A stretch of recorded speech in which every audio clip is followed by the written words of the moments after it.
Bismillahirrahmanirrahim. Alhamdulillahilladzi ja'alana khairal ummata sayyidina Muhammadin sallallahu alaihi wasallam. Ashhadu an la ilaha illallah wahdahu la syarika lah, al-malikul a'zam. Wa ashhadu anna sayyidana Muhammadan abduhu wa rasuluhul akram. Allahumma salli wa sallim wa barik ala sayyidina wa maulana Muhammad wa ala alihi wa sahbihi wa dhurriyyatihi wa atba'ihi alladhina salaku manhajahul aqwam. Amma ba'd. Yang kita hormati dan kita cintai para habaib, para alim ulama, guru-guru agama, para muhibbin, hadirin, hadirat, rahimakumullah. Pertama-tama selalu kita memanjatkan puji syukur kehadirat Allah subhanahu wa ta'ala yang telah memberikan kepada kita taufik dan hidayah serta inayah sehingga kita dapat berkumpul bersama-sama di tempat yang penuh barakah ini. Dan juga salawat dan salam kita haturkan keharibaan junjungan kita Nabi besar Muhammad sallallahu alaihi wasallam dan kepada seluruh keluarga, para sahabat, zuriat dan pengikut-pengikut beliau. Para muhibbin rahimakumullah, yang ke-97 dari surah-surah Al-Quran, Suratul Qadri Makiyyatun wa ayatuha khamsun. Surah yang bernama Al-Qadar diturunkan di Mekah dan ayat-ayatnya berjumlah 5 ayat.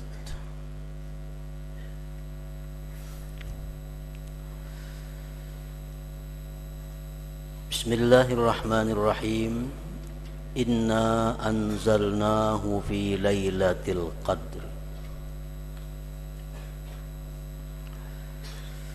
Sesungguhnya kami menurunkan Al-Quran pada malam yang sangat mulia dan sangat agung.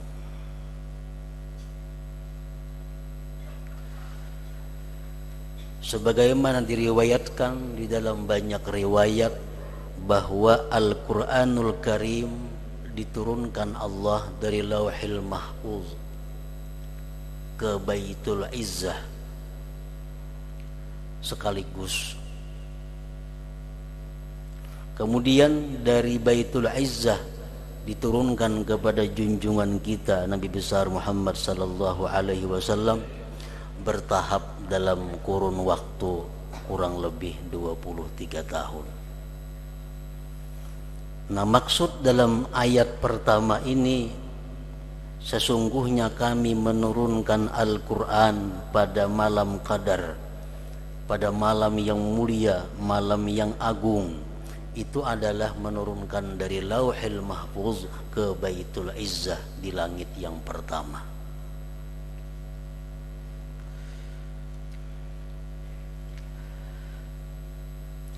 Wa ma adraka ma lailatul qadar. Tahukah engkau apa itu malam yang mulia? Tahukah engkau apa itu malam yang agung, yang dimana Allah tadi menurunkan Al-Quran? Kemudian Allah menjelaskan dalam ayat berikutnya, Lailatul Qadri khairum min alfi syahr. Malam yang agung, malam yang mulia atau Lailatul Qadar itu, siapa-siapa yang beribadah pada malam itu, ganjarannya lebih baik daripada beribadah 1000 bulan. Orang yang beramal, orang yang melakukan taat, orang yang mendirikan malam itu nilai pahalanya lebih baik daripada orang yang beribadah selama 1000 bulan atau 83 tahun 4 bulan.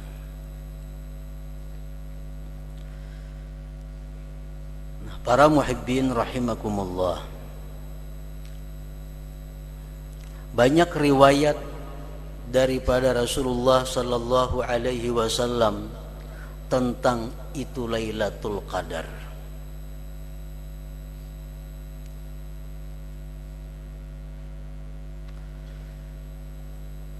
Di mana Allah Subhanahu wa taala melimpahkan banyak rahmat dan segala kebaikan pada malam itu, terutama bagi mereka-mereka yang taat dan beribadah kepada Allah Subhanahu wa taala. Sebagaimana sabda Rasulullah sallallahu alaihi wasallam, "Inna hadha ash-shahra qad hadarakum wa fihi lailatun khairum min alfi syahr. Man hurimaha faqad hurimal khaira kullah wa la yuhramu khairuha illa mahrum." Rawahu Ibnu Majah.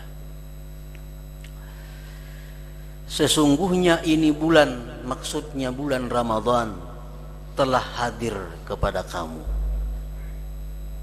Dan pada bulan Ramadan itu ada satu malam di mana beribadah pada malam itu lebih baik daripada beribadah dalam 1000 bulan. Barang siapa yang ditegah pada malam itu untuk beribadah kepada Allah, barang siapa yang tidak diberi taufik oleh Allah beribadah pada malam itu qadar tadi, laqad hurimal khaira kullah, maka berarti orang itu ditegahlah kebaikan seluruhnya. Dan tidak ditegah kebaikan itu Lailatul Qadar kecuali memang orang-orang yang tertegah daripada taufik Allah Subhanahu wa taala. Jadi artinya orang-orang yang tidak menghiraukan tentang Lailatul Qadar, orang-orang yang tidak peduli dengan Lailatul Qadar, itu adalah orang-orang yang mahrum, orang-orang memang ditegah untuk mendapatkan pemberian Allah yang banyak pada Lailatul Qadar. Sebagian kita ada yang mengintai, mencari, menunggu kapan Lailatul Qadar itu. Nah, inilah orang-orang yang diberi anugerah yang besar oleh Allah Subhanahu wa taala. Sebagian lagi ada orang yang acuh tak acuh tentang Lailatul Qadar, seolah-olah tidak ada Lailatul Qadar itu. Nah, ini orang yang mahrum, orang yang ditegah daripada taufik Allah Subhanahu wa taala. Para muhibbin rahimakumullah, apa yang Allah lakukan pada Lailatul Qadar itu? Di antaranya Rasulullah sallallahu alaihi wasallam menyatakan, "Innallaha yanzuru lailatal qadri ilal mu'minin min ummati Muhammadin sallallahu alaihi wasallam faya'fu anhum wa yarhamuhum illa arba'an mudmina khamrin wa aqan wa musyahinan wa qati'a rahim." Sesungguhnya Allah memandang pada Lailatul Qadar itu kepada orang-orang yang beriman daripada umat Nabi Muhammad sallallahu alaihi wasallam. Allah mengampuni mereka dan menyayangi mereka. Yang mana ampunan itu dan kasih sayang itu tidak diberikan Allah pada selain malam Qadar atau pada Lailatul Qadar itu. Jadi seluruh yang beriman daripada umat Nabi kita dapat ampunan Allah, dapat kasih sayang yang khusus dari Allah pada malam Qadar itu. kecuali ada 4 orang yang celaka yang tidak dapat ampunan Allah.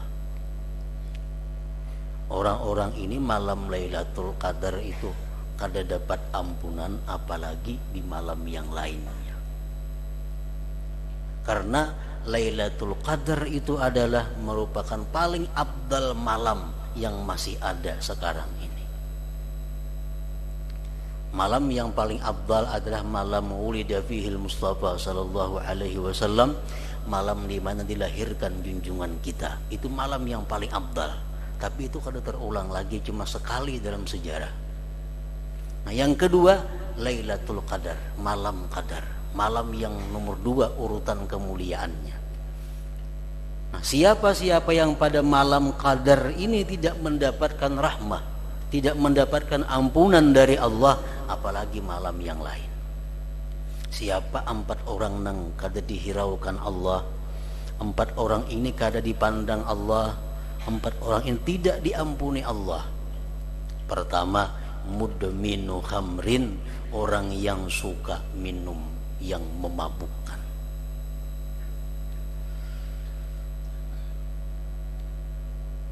Orang yang suka minum yang memabukkan. Kalau dahulu suka, sekarang sudah tobat, lain kisahnya. Itu tobat ngarannya. Ini kada. Bulan Ramadan datangnya kada ada jua tobat-tobatnya. Walaupun ini di bulan Ramadan tuh istirahat, kada minum yang memabukkan lagi, cuma kada tobat. Nah, termasuk dalam mudmin khamrin, orang yang suka minum yang memabukkan.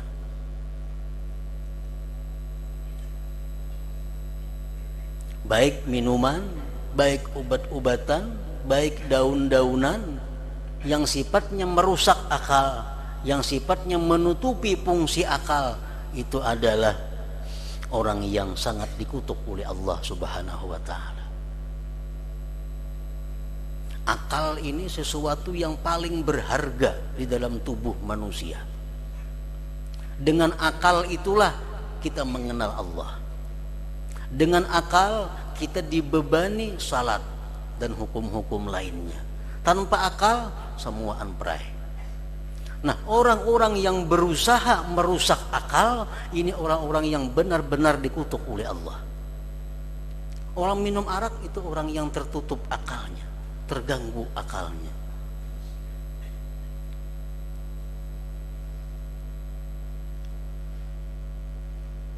Yang kedua,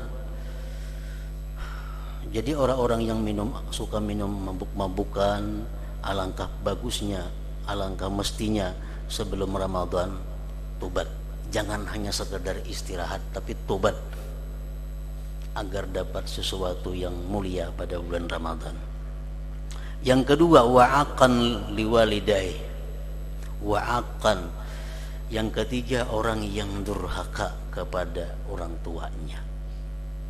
Nah, orang durhaka kepada orang tuanya, kayak apa haja inya beribadat, kayak apa haja inya sembahyang, kayak apa haja bersedekah, tapi kalau orang tuanya kada senang dengan inya, orang tuanya kada ridha lawan inya menyakiti hati kedua orang tuanya atau salah satunya, maka orang ini jauh daripada rahmat Allah Subhanahu wa ta'ala.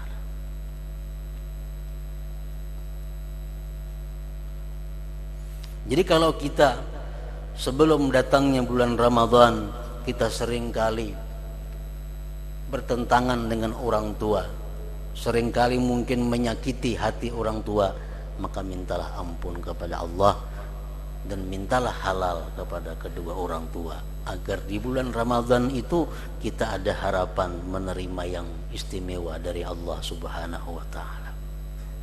Nah, bagaimana kalau orang tua yang kita durhaka itu sudah meninggal dunia? Bagaimana caranya kita tobatnya? Bagaimana caranya agar kita tidak termasuk orang yang durhaka? Minta maaf, sidin sudah kada ada lagi. Rasulullah sallallahu alaihi wasallam memberikan jalannya. Ujar Nabi kita, man zara abawaihi aw ahadahuma fi kulli jum'atin wa farallahu lahu wa kana barram biwalidayhi. Siapa-siapa yang ziarah kepada kedua orang tuanya atau salah satunya, ziarah kubur pada tiap-tiap Jumat, Allah ampuni dia dan Allah jadikan dia orang yang bakti dengan orang tuanya. Nah, jadi artinya kalau selama hidup kita mungkin gak ada sempat berbakti kepada beliau, seringkali kita durhaka kepada beliau. Nah, alangkah mestinya kita sesudah beliau wafat tiap Jumat ziarah ke kubur beliau, baik laki-laki ataupun perempuan. Namun perempuan ada beberapa syarat-syarat yang mesti dipenuhi.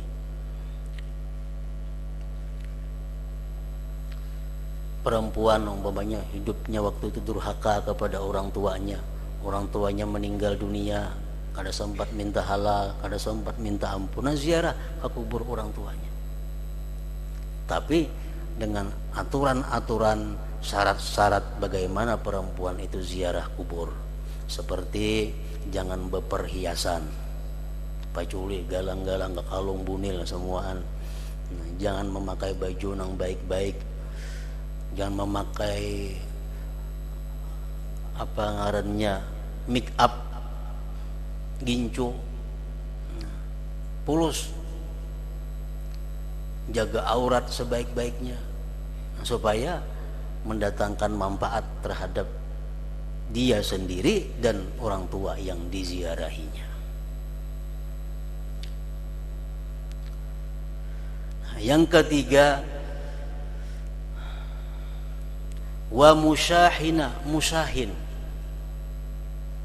Musyahin ini tidak dapat apa-apa dari Allah pada malam qadar. Musyahin ini artinya, ujar penyarah hadis, mukidunaril adawah, orang yang menyalakan api permusuhan, provokator. Katuju bahwa katuju bermusuh, katuju maulah orang sarik.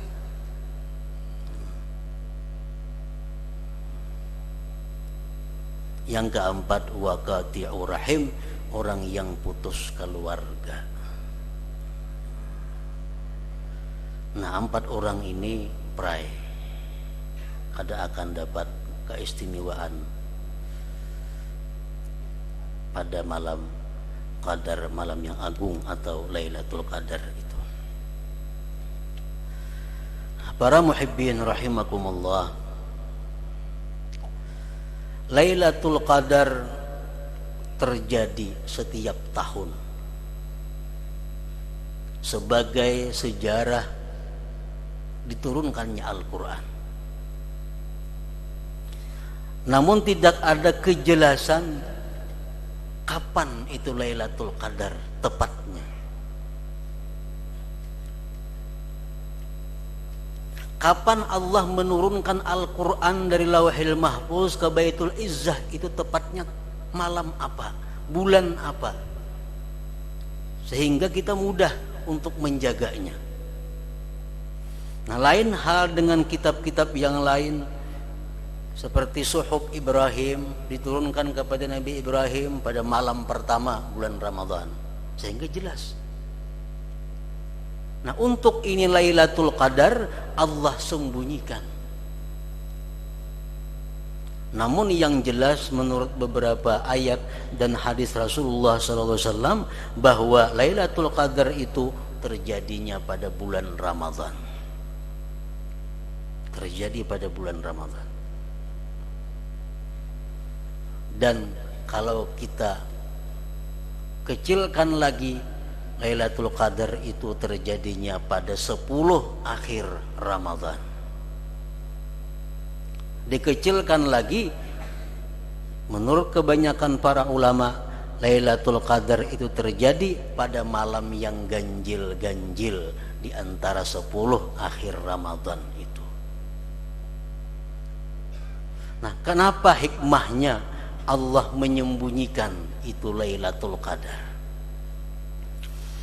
Al-Imam Fakhrul Razi mengatakan dalam tafsir beliau, di antara hikmah kenapa kita tidak diberitahu kejelasan Lailatul Qadar?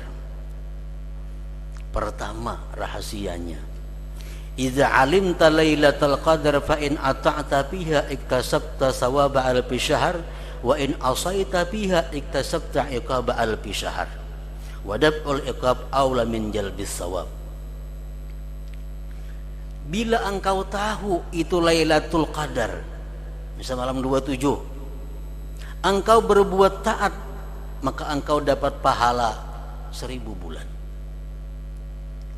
Tetapi bila engkau maksiat pada malam Qadar itu, sedangkan engkau tahu ini malam Qadar, engkau berbuat maksiat kepada Allah pada malam itu, engkau mendapatkan siksa 1000 bulan. Dan menghindari siksa itu lebih utama daripada mencari pahala. Kalau kita kada tahu pada Lailatul Qadar berbuat maksiat, kada seberapa.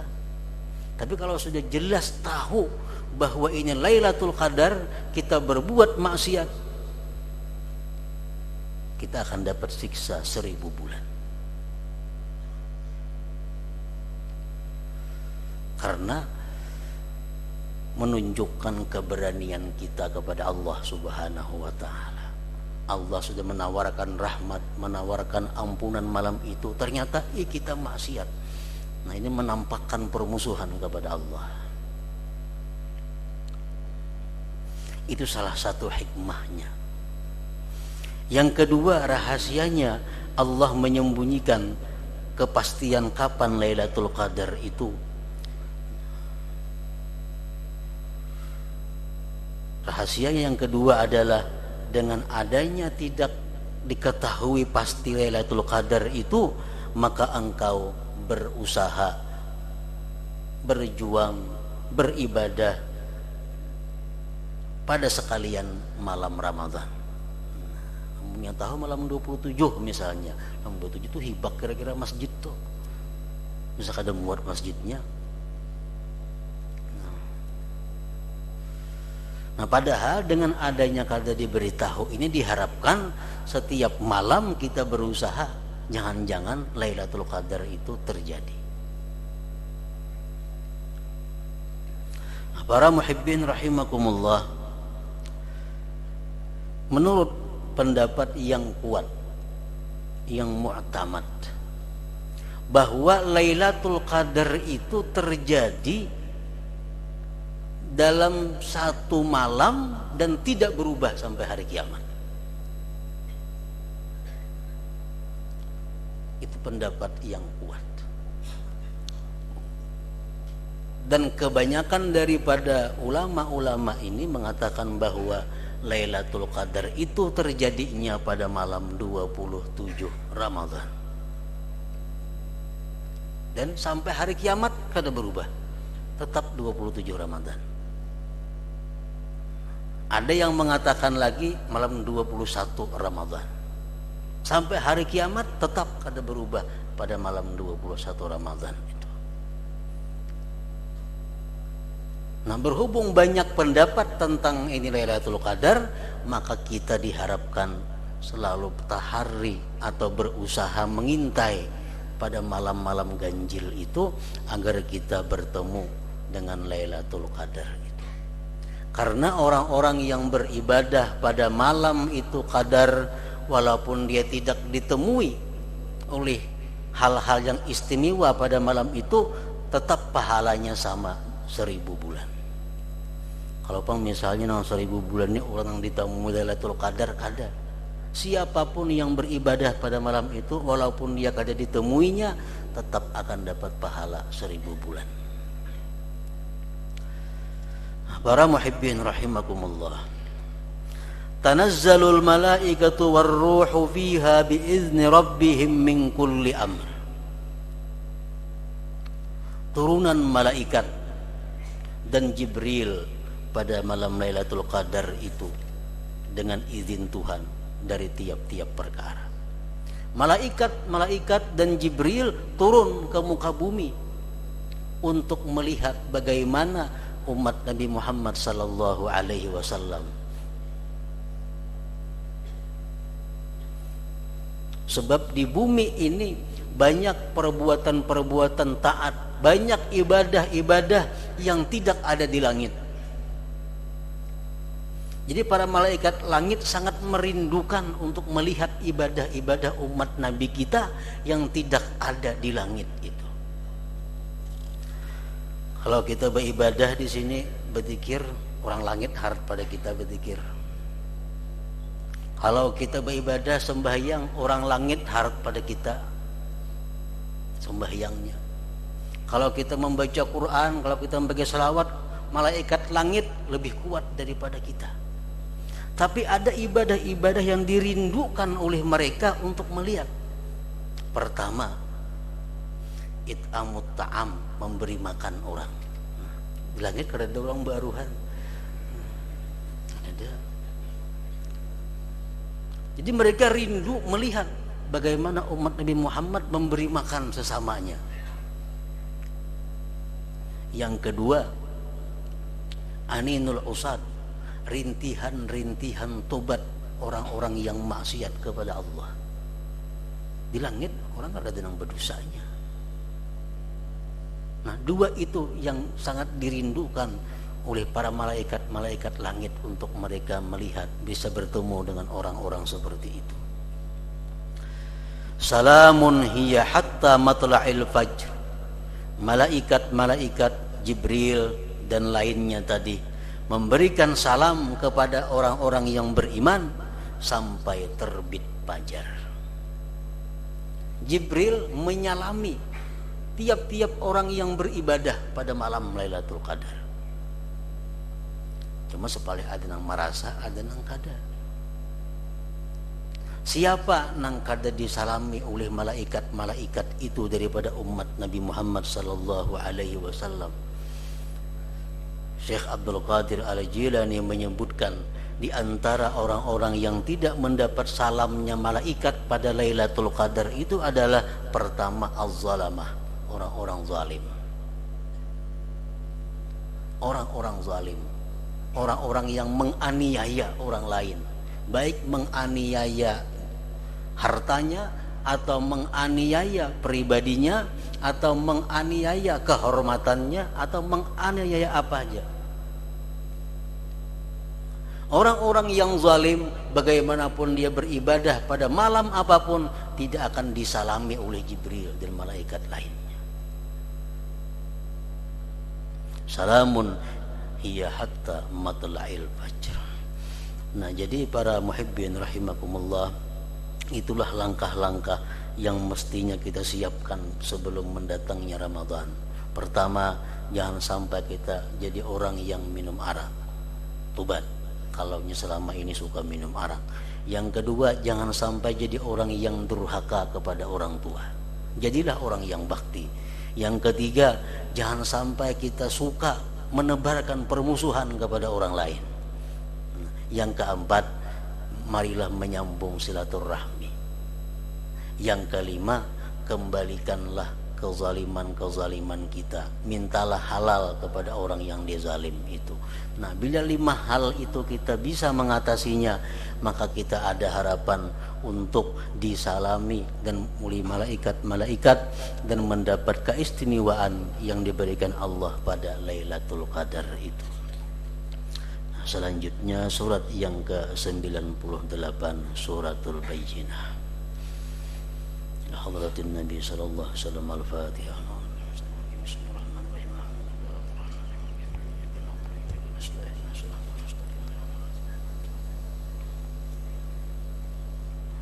Asyhadu an la ilaha illallah wahdahu la syarika lah.